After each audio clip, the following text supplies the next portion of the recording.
زخرف القول: لا أحد يمتلك الحقيقة المطلقة.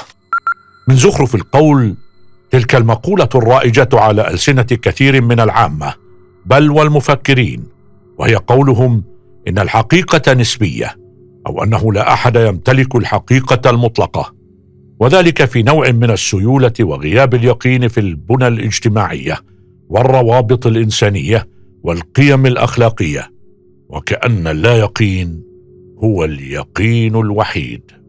وهذه المقولة لا أحد يمتلك الحقيقة المطلقة قد تكون صحيحة إذا قيلت في دائرة ضيقة من المسائل الاجتهادية الاختلافية التي يمكن القول فيها بالرأي وبخلافه، أو التي يقال فيها برأي وفق الواقع ثم يغير الرأي لاختلاف الواقع، وهو ما يسميه علماء الإسلام بالفتوى وفقا لطبيعة الحال، مع الإقرار بوجود حق في الأمر نفسه، وإنما اختلافه باختلاف إدراك الناس النسبي له وتغير الواقع.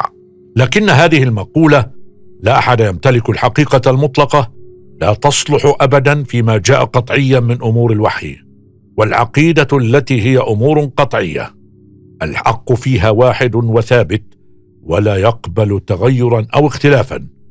ففي عقيدتنا الإسلام هو الحق، ومن يبتغي غير الإسلام دينا فلن يقبل منه وهو في الآخرة من الخاسرين.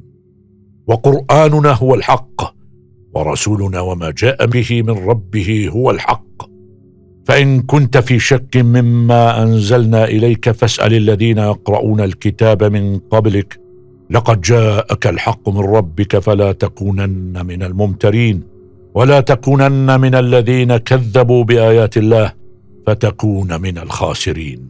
فالله وأوامره ورسوله وما أنزل إليه حق مطلق لا شك فيه، والمسلم يعلم أن الحق سبحانه يخاطبه في كل شيء، وأن هذه المخاطبة مستمرة استمرار الحياة، فحيثما توجه وجد ربه، ويعلم أن رؤية الله لا تنقطع، ومن ثم فهو في كل أعماله مطالب بأن يراقب ربه.